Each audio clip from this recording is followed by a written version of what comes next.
Hey everybody, so recently people have wanted to know how to do a Boneshatter Resonating Strike Perfect Strike combo. Now, this build is a bit complicated, so I recommend you watch the entire video, but if you don't, what I'm going to do here is I'm going to step into Rust Bowl and show you generally how this build works. It's basically a variation of a previous build that I've done using Resonating Strike to proc Boneshatter, but since then I've noticed a few jank interactions. I will be going into just generally how it plays, and I'll go over the passive tree, and then I'll go into ability sockets and things like that I'm using. So we'll go over them in that order. As for now, let's go on this map. This is kind of a visually clear map that shouldn't be that difficult. You do notice up here in the top right, the monsters currently have 95% more life. Now I did that so they would live long enough so you guys would see the idea. So this is the general idea. That's it, super slowed down. Resonating, procs, prime to stun, and then we hit them. Now that's the general idea, but it's obviously a little bit faster than that because you Resonating Strike, Bone Shatter, Resonating Strike, Bone Shatter, Resonating Strike, Bone Shatter, Resonating Strike, Bone Shatter, Resonating Strike, Bone Shatter. Basically, the devs, for one reason or another, allow you to animation cancel really hard. You can see it right here. Basically, Boneshatter in the game right now has the same exact damage of a Mace Strike, presuming it's at the same level. It'll obviously be a little bit lower level because Mace Strike will always be a little bit +1, but you get the idea. Boneshatter, of course, also has more melee strike range, and it has a quality effect that gives it more attack speed, but it does have 60% attack speed baseline. Now, the problem here is once you give it quality, and just generally through me using the ability, I very much noticed that the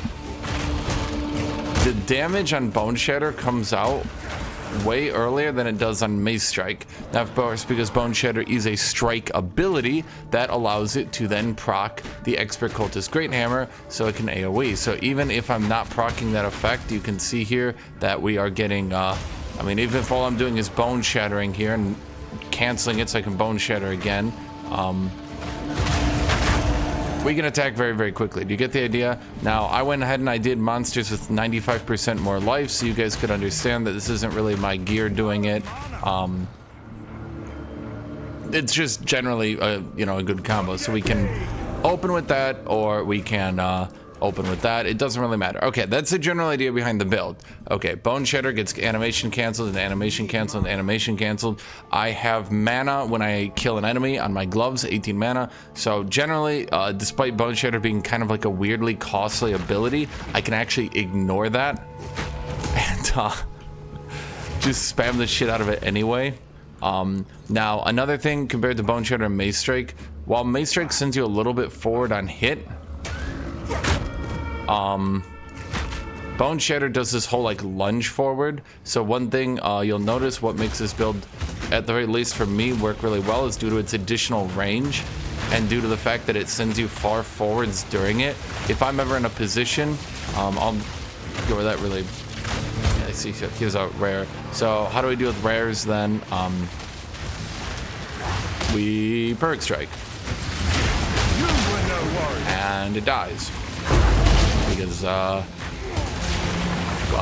I'll show you why in a second here. Let me kill you guys. I mean, they're not going to be able to hurt me, but the other thing you might notice is I have Scavenged Plating here. Scavenged Plating makes you very tanky to physical damage, so I can be as dumb as I want here. So you can see here, if I actually animation cancel this properly, and I mean, it's a very intensive build. I'm not gonna say this is not like this is not just like an ordinary build. You can just like, farm for 8 hours without a care in the world, right? But because Boneshatter kind of lunges you forward on the attack and hits from so far away, I don't know how to describe it. It just works, okay? This just works. So anyway, how do we get this to work then? How does Perfect Strike kill stuff, and how does Boneshatter continue to work? Well, in order to explain that, we're going to need to look into our passive tree, and we're going to need to look into all of this. Okay, so, oh boy, this is going to be complicated. Basically, people have noticed that warriors really only have one way to build. That is to path down here, grab up to here, and then go all the way down into here. Some people are going heat proofing. Either way, this ruby right here is pretty good. Then we go down here, here, back over to here, up to here. Why are we doing that? Okay. For some reason, warrior takes 1, 2, 3, 4 to go through here, whereas all other classes take 3. 1, 2, 3, 1, 2, 3. Even over here, 1, 2, 3. We don't want to go through this direction because we have enough stun buildup already, which I'll go into later. So people have just opted to skipping through the whole thing, saving points, and going down through here. Now you'll notice this red line, and you'll notice this green line. You'll also notice this, which I'll go into in a second. So how are we making this work? Okay, we have weapon set 1, and we have weapon set 2. Do I have a point I can allocate for weapon set 1? Oh, I had a free point I didn't use. I don't know, I guess you. That's weird. That's okay. I'm level 94, so take this with a grain of salt. Blah, blah, blah, blah. How did I have a point I didn't use? Well, I respect like 19 times yesterday trying to make this work, so whatever. Sometimes you make mistakes, I guess. So when we path down through here, you're gonna see this is red. When you leave points open, so let's say, I'm gonna have to go back to base to explain weapon sets to you guys. Okay, so when you leave points open, you can assign that point to a weapon set 1 or weapon set 2. So if I was to refund a passive here that is being used by my base by all points, I can then go into weapon set 1 and I can assign it, and I can go into weapon set 2 and then I can assign it, and then each different weapon set is using different points. Do you guys understand that? Okay, so we use this for basically the purpose of, we are trying to put weapon set 1 into pure AoE so that Boneshatter hits everything, because Boneshatter does do the damage of a Mace Strike by default. A little bit less because you'll probably not have a level 20 Boneshatter. Why do I keep calling it Bone Strike? Boneshatter. You probably won't have a level 20 Boneshatter. I don't. It's only level 19. If you proc the Shockwave, it will kill everything. The Shockwave can proc on itself, so you can Shockwave multiple times. You will one-shot rares, you'll kill everything, it doesn't really matter. Do note that zone back there was 100% more mob HP about. So my gear, which I'd wager at this point with all this stuff, it's probably worth about 40 divs. We're not talking like 150 divs setup. My weapons are each about 1 to 5 divs depending on what kind of deals you'll find on them. So my gear is not bad by any stretch of the imagination, but this is not good. Like, this is not top of the line gear. I went into 100% more mob health so I could kind of like show what it might look like for like an undergeared warrior, stuff like that. Okay, so the general idea behind this build is to do a typical AoE set and then a typical single target set. Then I wanted to use scavenged plating from there. So we path down here, we go up here, we grab this because this stuff is pretty good, and then we use weapon set 1 and we grab this point and we grab this point, okay, because that's increased area of effect, and then that's break, increased armor, and increased area of effect. Then we go down here and we grab these 3 for weapon set 1. This is pretty typical. You'll probably have to do this on every warrior from now on. The weapon set system is really annoying. I kind of don't like it, but the devs, as long as it's in game, this is how you make warrior at least playable. So we go down here, we grab increased area effect, and increased damage for area effects. Now, increased attack area damage, do note that every single attack in the game, I think for warrior, counts as an AoE. So you can see AoE, AoE, AoE, I shit you not. Let's see, Fertile Cries AoE, Perfect Strike is AoE, Shield Charge AoE, Mace Strike is AoE. I just want to get that across. Increased attack area damage is basically just more warrior damage, okay? Okay, so we grab this stuff for weapon set 1. We pass down here for Blade Catcher. Why do we get Blade Catcher? It is one of the best defensive perks in the entire game. With Blade Catcher, you can easily take any map that boosts the crit damage of enemies and you will not even notice. It also gives 15 strength. Personal opinion, I think every armor notable should give 15 strength as kind of like a compensation to armor right now, but we'll get in. I'm not going to complain. We're going to get into that. Well, I guess not in this video. So Blade Catcher is outrageously good. I very, very much like it. Then we're going to go down here, grab through beef, and go down here. Over here, we're going to have a ruby. For rubies, you're going to want rage when you hit an enemy. Those are really, really good, and it makes this build work. You want at least 3 rage when you hit an enemy. You can generate rage when you're hit by an enemy. You can get increased damage. You can get increased area effect. You can get increased maximum fire resist. These are all good things. So you can see here, this is a fine ruby. It's not the best, but it's fine. Over here, this one's pretty good. Increased armor, increased fire resist, increased block chance, increased stun buildup with maces is fine. Anyway, we're gonna path down here. Both builds are gonna grab Crushing Verdict, because Crushing Verdict gives us a lot of damage. It's just a very powerful one. We go down through here, and of course both builds are going to grab boot strength. Now on weapon set 1, I have opted to go to break increased armor. Now that's because weapon set 1 is what we use resonating shield on. This doesn't help Boneshatter, but it does help the resonating strike. It allows us to break armor of bosses much easier. It just generally makes us way stronger. So at any rate, this doesn't do much from Boneshatter, but I can show you here. You can go down here, you can assign a weapon to weapon 1 or weapon 2. So to show you guys, if I was to use Boneshatter, here's me using Boneshatter, and then if I was to just press right here, perfect strike, it'll take out the other weapon and do perfect strike. Do you guys see that?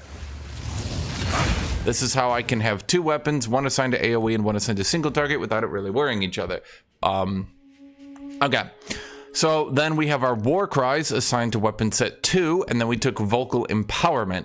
This allows us to infernal cry and then perfect strike twice with the infernal cry maximum damage to absolutely shred through people. So weapon set 2 wants to break armor, weapon set 1 wants to war cry and perfect strike. Or say weapon set 1 wants to break armor and bone shatter, weapon set 2 wants to war cry and perfect strike. Does everybody get that? Okay, both go down here, grab brute strength.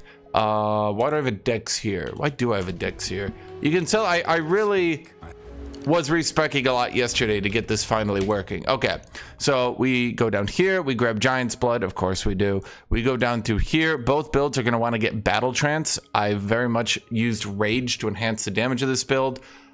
I think it's still pretty good, but I could be convinced to change a little bit. We go down through here. Okay. Right up here, weapon set 2 is going to grab the fire pen and then the fire pen.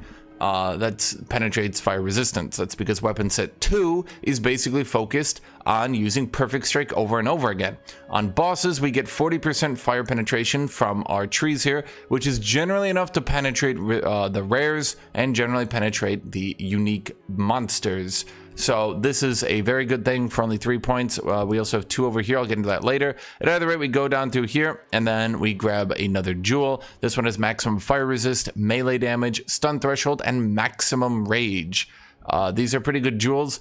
I don't think you guys will be able to get perfect jewels like this, but most of my jewels have like 1 throwaway. Yeah. Now we're just going to go down and grab polymathy to get the most strength possible. Strength is HP and strength is good. Okay.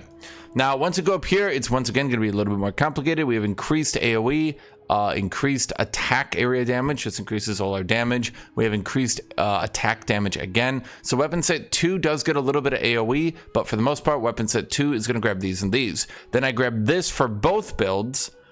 Because this increases the damage of weapon set 1 and it breaks more armor for weapon set 1, and then it just gives it more damage. As we started to get to delirium maps, especially delirium maps that were armored, that had more monster HP, things like that, I needed my resonating Boneshatter to start doing a little bit more damage. So this is one way I got more damage into that resonating Boneshatter and got it to break more armor, not that much, but a little bit, so that I didn't have to beat my shield to break boss's armor, which I'll get into in a second. Okay.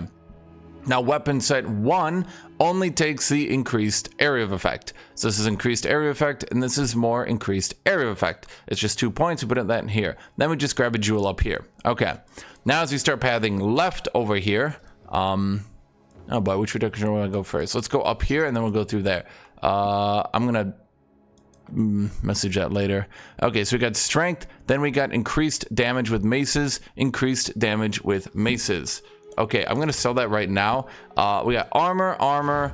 This armor is like weirdly better than the armor nodes. I'm not really sure. Then I went with heavy armor. It gives you a little bit of base armor that is, which one did he want? Some sort of gold amulet? There we go. So heavy armor gives you armor based on the base strength of your gear. So we can see here, this is 113. Is it 113? No, yeah, 113 strength. That gives us 113 base armor. So heavy armor increases the base armor of my gloves by about 2/3. It increases the armor of my helmet by 129. It increases the armor of my boots by 111. It's a pretty good way to get some base armor into your build just to help it out a little bit. These armor nodes over here are also a little bit better. I think we could go without heavy armor in a pinch if we needed more damage, but it's kind of a good way to get your build going for a little bit. Then of course we got stun buildup, stun buildup, stun buildup, and Titanic. Titanic gives you stun threshold, way more stun buildup, and 5% more strength. Strength, of course, is life, and of course it helps us with that giant's blood over here. So I think Titanic is good. Some people aren't liking it. I think stun buildup is still a decent stat right up until you reach like best in slot weapons that are just two-shotting bosses. It's still useful to be stunning bosses and taking them out. Now up here we of course have the time lost diamond. I'll get into that later. I'm going to remove it so it's not so distracting right now.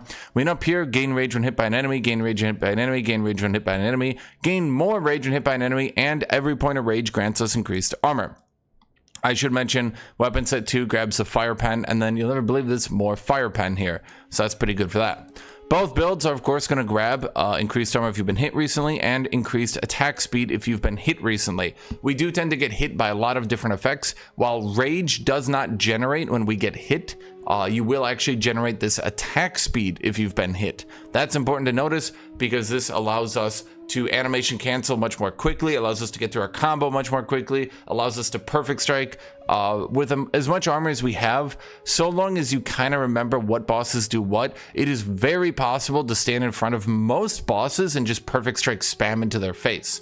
Okay, we're gonna grab over here max fire resist, prism guard, which is max all elemental resistances, and then a little bit more to help you. We of course got here max lightning resist, max cold resist, and max cold resist. That's generally just to make us much tankier against elemental damage. It's helpful, it's very useful. Now, as you path up here, weapon set 2 is going to grab the strength, and then it's going to grab, you're never going to believe this, and I'm hoping the developers don't change these nodes to not be usable for warrior, because it would nerf warrior into unplayable. But for now, we have increased attack damage, increased attack damage, increased attack damage, big increased attack damage, increased attack damage, increased attack damage, and big increased attack damage. With these working the way they do, what this allows you to do, you can buy one of these for 1 div or 2. It doesn't really matter. The version I'm using is actually only 4 divs. What this does is time lost diamond. Passive skills, small passive skills in radius also grant 1% increased maximum life. So what we do right here is we get 1, 2, does it hit that one? Yes, 1, 2, 3, 4, 5, 6, 7, 8, 9, 10% more max life. And that's just for all builds. When we swap to weapon set 2, you can see that number goes up by a little bit more. That's because this jewel will also be hitting you, and, well, you and you. I'll get into that in a second here.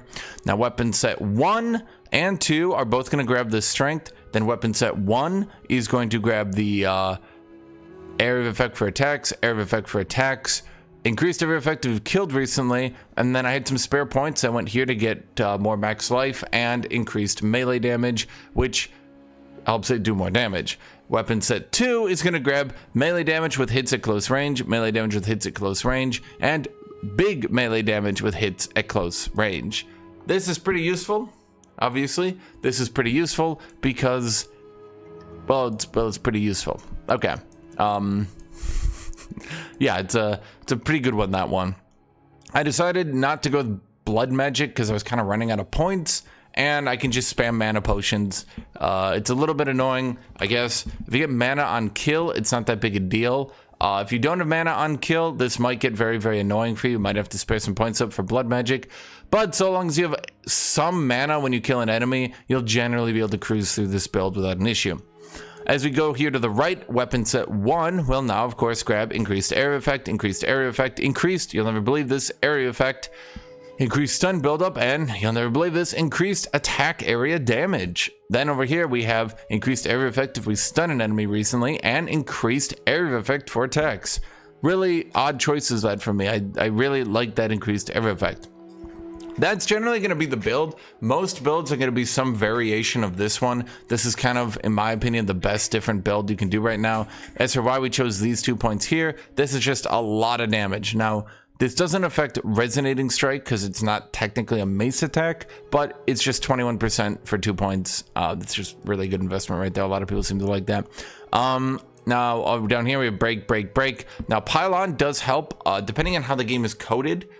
This should actually increase the damage of the armor explosion on pylon, but let's go over this. So the general idea here Boneshatter, well, you can cancel Boneshatter super early. You can see that, so you can actually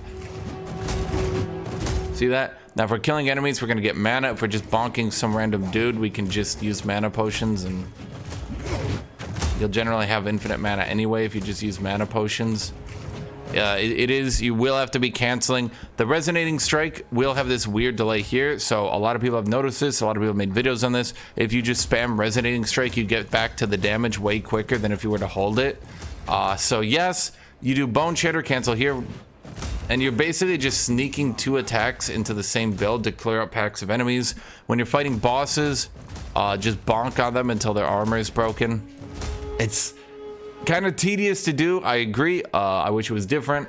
Oh well.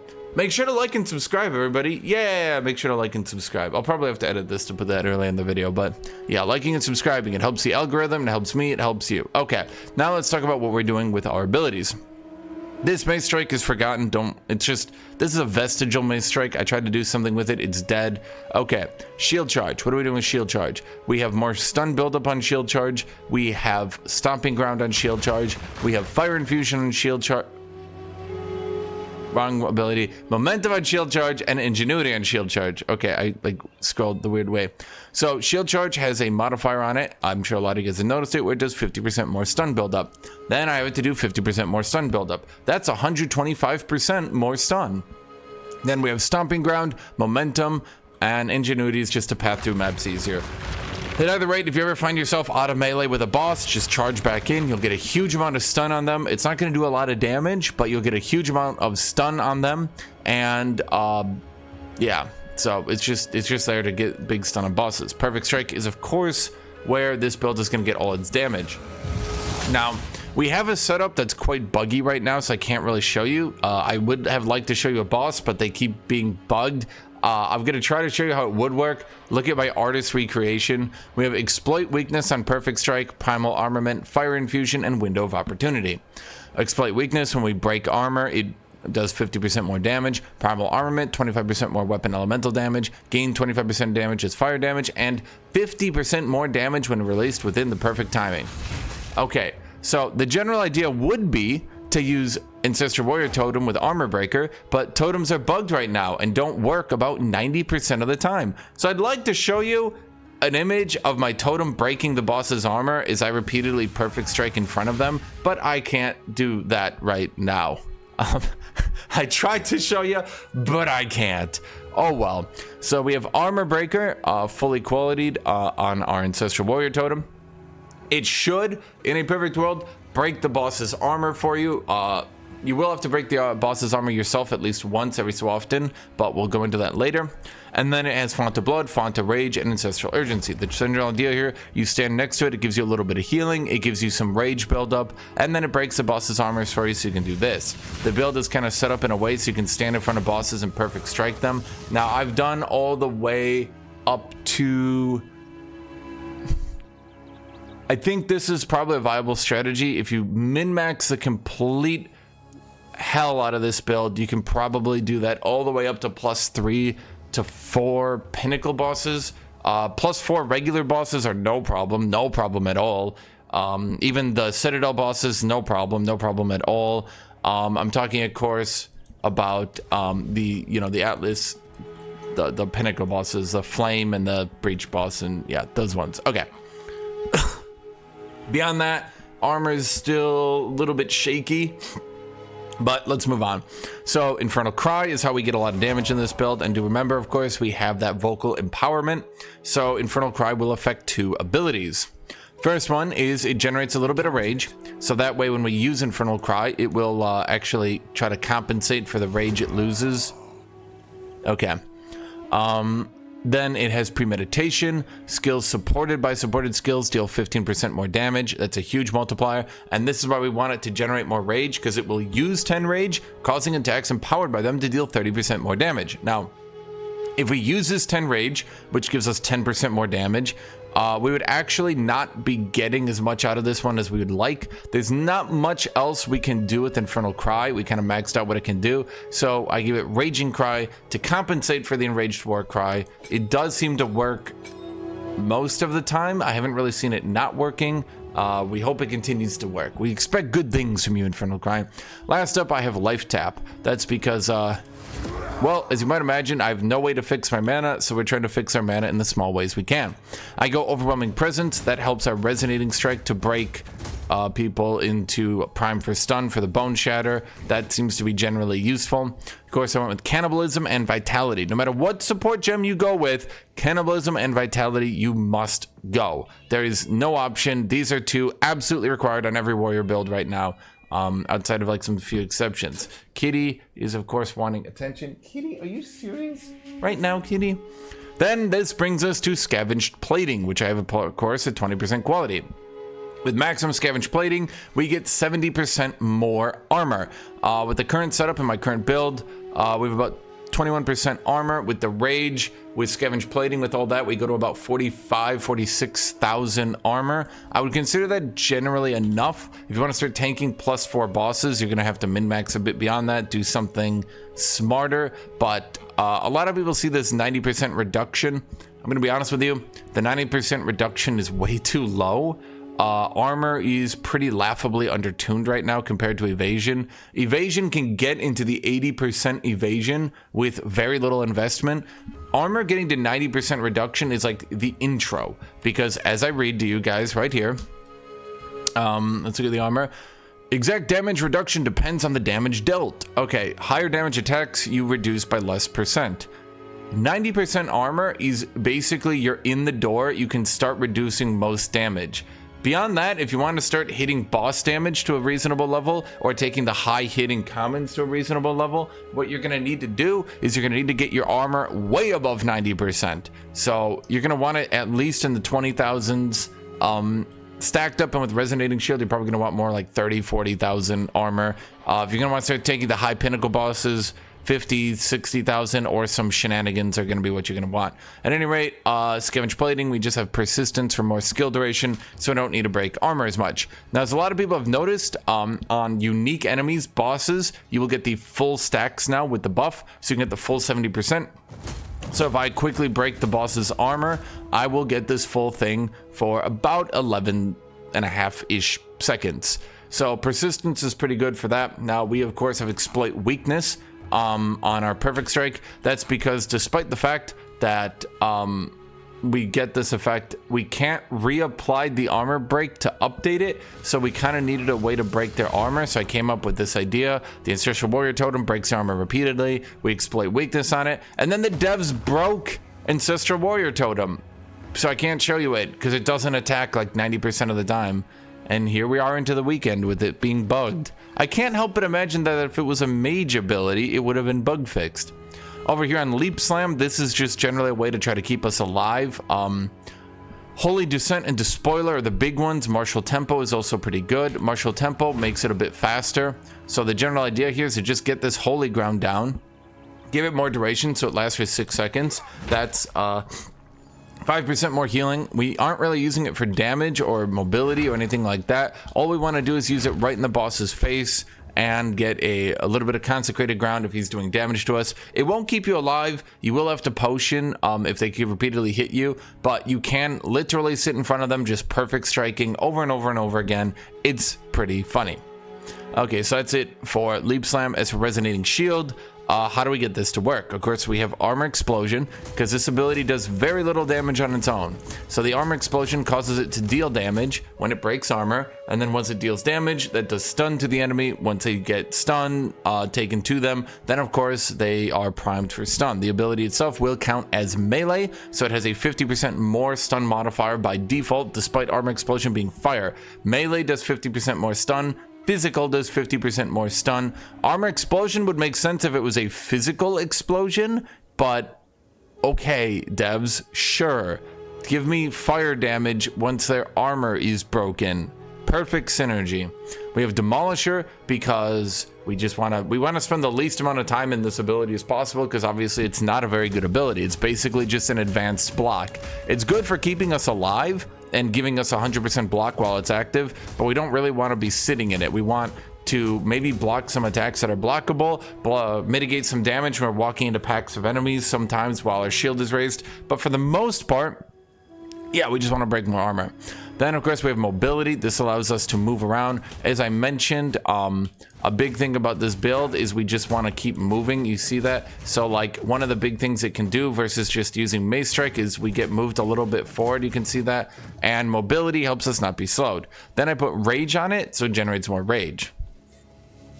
Because it does. Now it's bugged because everything warriors do is bugged. This isn't just me complaining. It is actually pretty bugged. Rage will not always grant you the 3. I can't tell if it's rage not granting you the 3 or if it's the gems, because I have 3 rage on melee hit from gems and I have 3 rage from this support gem. One of them doesn't work like half the time. About half the time I get 6 rage, about half the time I get 3 rage. Oh my god, Katie. You are so needy. Then for Boneshatter. Boneshatter, we're not entirely... Well, it's whatever. Boneshatter, we have magnified effects, so it AoEs more, because we just want to make Boneshatter do big AoE.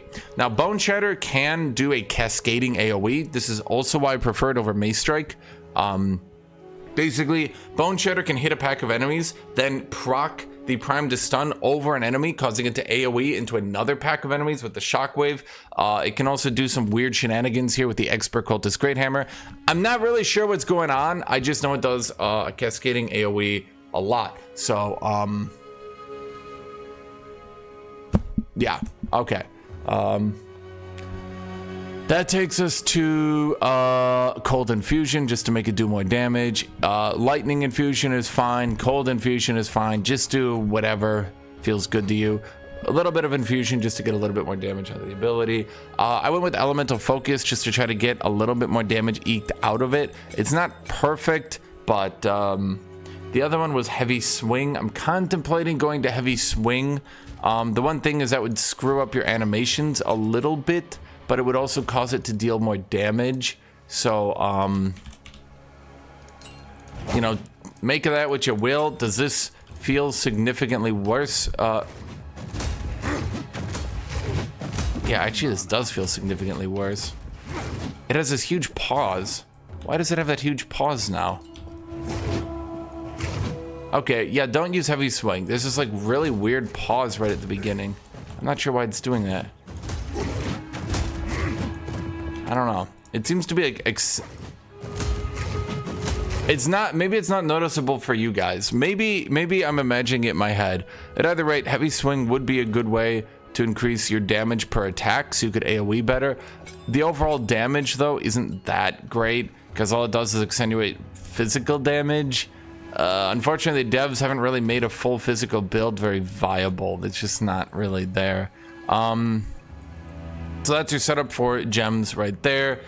So your setup for support gems, that's your setup for everything. Remember, weapon set 1, big AoE. Weapon set 2, big single target. Packs of enemies, boom, boom, boom. You see that? Like packs enemies, we're just obliterating here. No issue. Single target enemies, perfect strike, boom, boom. Now, one thing I can recommend, if you get into those tough rares where you can't really get close to them to perfect strike, if you can't really do that, if you're a bit worried that if going close to an enemy to perfect strike will kill you, there's one trick I can recommend, because I don't use Hammer Gods with this build.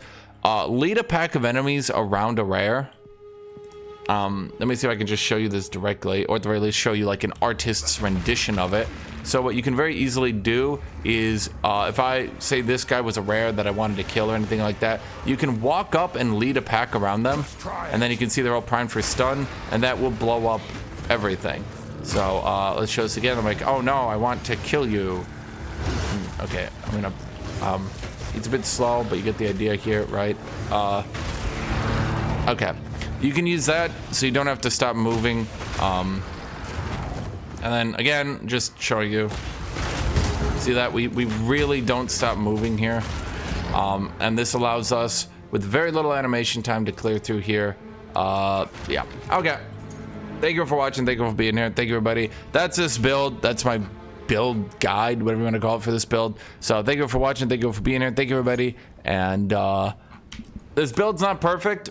Obviously, it's not perfect. I make this up as I go along. You guys just like build guides. I, of course, take a lot of time in doing them because I like explaining things. If you want a faster thing, I probably try to make a link below. I don't like doing that because it takes a lot of time, but I'll do it. Anyway, thank you for watching. Thank you for being here. Thank you, everybody. And as always, I hope you all have a great rest of your day.